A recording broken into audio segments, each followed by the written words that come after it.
3. Okay. Assalamualaikum dan selamat sejahtera. Saya Muhammad Zahir bin Mak Yusof, matrik 251878. Saya ingin membentangkan tentang konflik persepadanan laut dan tuntutan ke atas kepulauan Spratly.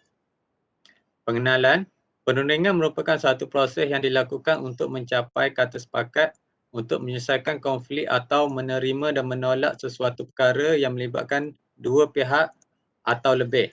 Ia bermaksud mesyuarat atau perbincangan yang dilakukan bagi mendapatkan sesuatu benda atau kemahuan seseorang dari pihak lain walaupun menggunakan pelbagai cara untuk memenuhinya. Ia juga melibatkan perbincangan dengan dua hala atau lebih individu melalui perjanjian berdasarkan kemahuan atau matlamat sesuatu pihak bagi mengatasi masalah yang timbul. Perundingan merupakan satu transaksi apabila kedua-dua belah pihak mempunyai kuasa pembatal dalam usaha mencapai sesuatu keputusan. Melalui perundingan juga, ia adalah satu proses tolak ansur dengan syarat-syarat sebenar urus niaga tersebut disetujui. Perundingan juga adalah tindakan atau proses rundingan bagi mencapai satu persetujuan ataupun objektif yang saling boleh diterima. Okey, objektif tugasan. Tugasan ini membincangkan perundingan konflik Pulau Spratly yang menjadi rebutan beberapa negara antara bangsa yang disebabkan oleh pertikaian sempadan. Usaha untuk menyelesaikan konflik ini dijalankan sejak tahun 1970-an melalui usaha dua hala dan pelbagai hala. Beberapa perkara telah dipersetujui seperti kerjasama dalam menguruskan rantau Kepulauan Spratly serta perkongsian sumber semula jadi. Konflik ini belum diselesaikan kerana tidak ada persetujuan mengenai hak pemilikan pulau-pulau. Pertikaian sempadan wujud apabila sebuah negara menuntut kawasan yang berhampiran dengan negaranya disebabkan sesuatu kualiti yang dimiliki oleh kawasan tersebut. Kualitinya dari segi kepentingan sejarah, kawasan berstrategi dan mempunyai sumber ekonomi yang berpotensi seperti hasil minyak dan atau kawasan laut dalam untuk pelabuhan. Pertikaian tidak akan timbul sehingga ia melibatkan pelbagai diplomatik atau melibatkan penggunaan kuasa ketenteraan. Tapi secara tidak langsung ia akan memberi tekanan kepada pihak yang kena tuntut. Sesuatu pertikaian sempadan disebabkan oleh ketidaksetujuan ke atas fakta atau konflik ke atas tuntutan perundangan atau ke atas kepentingan antara dua atau lebih pihak yang terlibat. Terdapat 4 jenis pertikaian sempadan yang utama: pertikaian posisi, pertikaian kawasan, pertikaian ke atas sumber dan pertikaian ke atas budaya. Sesebuah negara mungkin tidak setuju dengan sesuatu garis sempadan kerana mungkin ianya diukur secara tidak tepat, rekod ketinggalan zaman atau disebabkan oleh alasan-alasan lain. Kedudukan geografi sungai dan banjaran gunung digunakan sebagai asas persempadanan. Akan tetapi posisi yang dianggap tapi ini lama-kelamaan melalui proses geografi yang berubah dan juga posisinya. Bila kedudukan ini turut berubah maka pertikaian akan timbul. Pertikaian kawasan pula terjadi apabila sesuatu kawasan negara menuntut sesuatu kawasan di dalam sebuah negara lain didakwa adalah miliknya. Pertikaian ini juga terjadi apabila disebabkan alasan faktor sejarah atau alasan budaya. Sesuatu kawasan telah diduduki oleh sekumpulan manusia atau menjadi kawasan negara mengikut sejarah dahulu kala. Faktor sejarah ini terbongkar kemudian daripada pembagian asal dan menyebabkan negara menuntut tambahan kawasan sebagai wilayahnya. Okey, untuk latar belakang kes saya serahkan kepada kawan saya.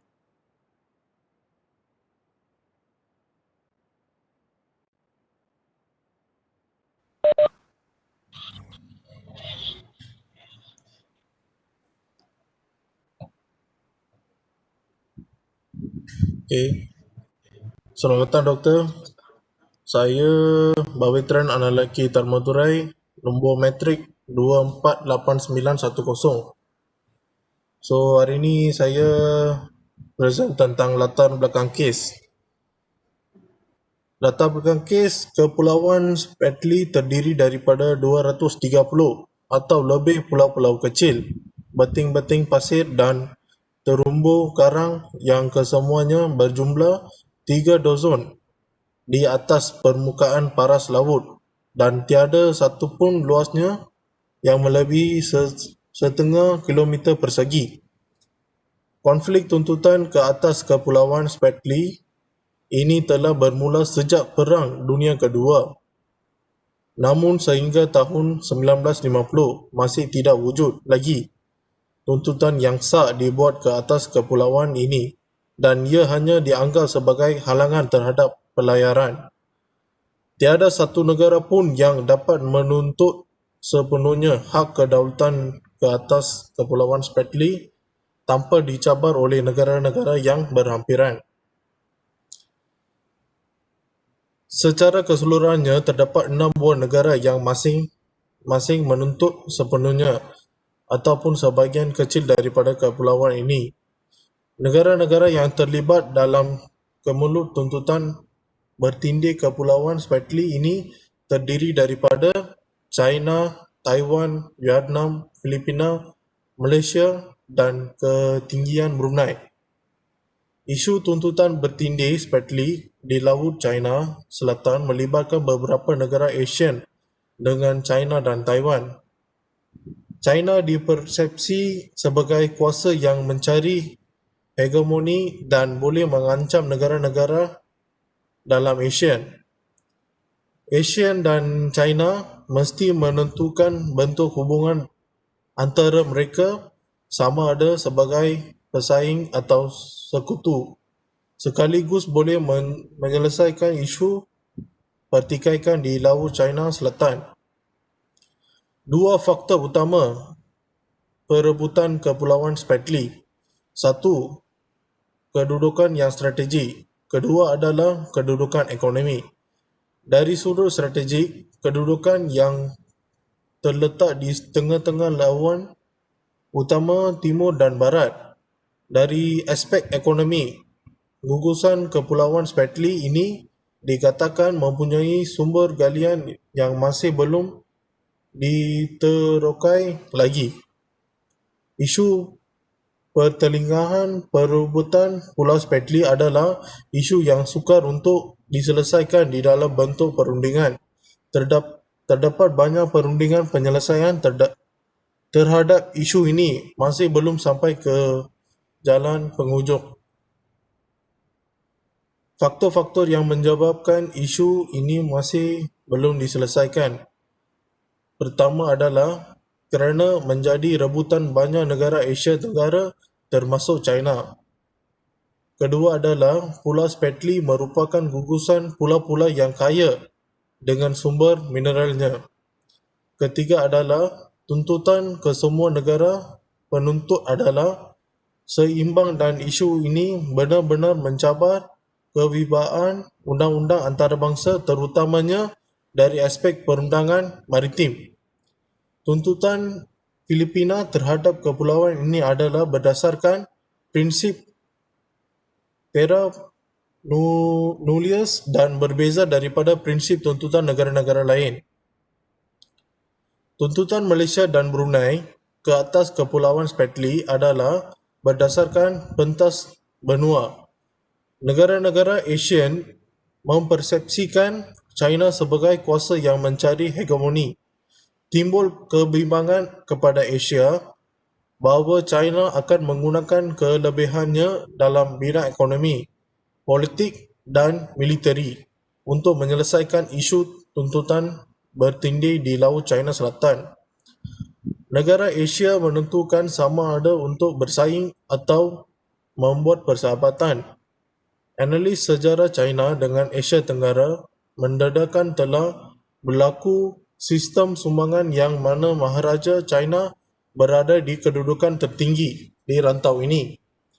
Sistem sumbangan ini dilihat oleh negara jiran yang merdeka penuh sebagai upacara yang formal.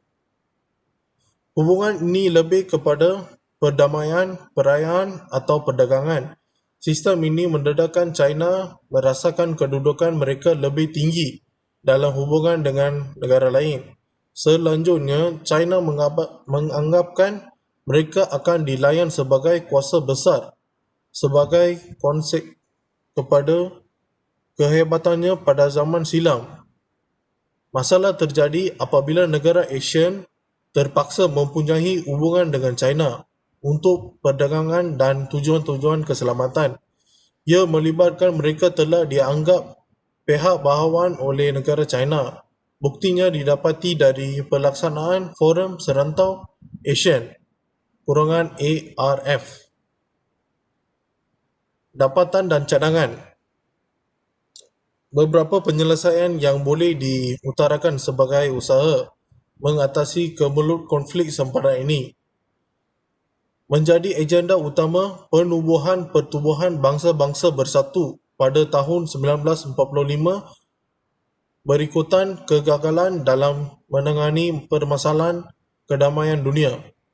Tercatat di dalam bahagian A, Artikel 1 bahawa matlamat utama yang membawa kepada penubuhan PBB ialah untuk memperjuangkan kepada keselamatan dan keamanan di peringkat antarabangsa. Dalam masa yang sama, penubuhan Mahkamah Keadilan Antarabangsa adalah alternatif kedua yang difikirkan dapat membawa jalan keluar dan penyelesaian kepada konflik. Berkesanan kedua-dua badan ini yang menjadi badan rujuk utama dalam penyelesaian pertikaian persempadan. Kedua-dua badan ini tidak praktikal tetapi mampu beredarkan ketengahan dan mampu membawa pihak yang bertelanggaan ke meja perundingan. Kedua-dua institusi ini telah mengaplikasikan sepenuhnya Undang-Undang Antarabangsa dan Peraturan Pertubuhan Bangsa-Bangsa Bersatu sebagai garis panduan dalam menyelesaikan pertelingkahan untuk wujud akibat pertikaian sempadan. Thank you, Doktor. Okey, sekian daripada kami. Untuk seorang lagi ahli kumpulan kami, dia akan berjumpa dengan doktor nanti. Macam mana dia akan WhatsApp. Okey, sekian. Terima kasih. Thank you, Doktor.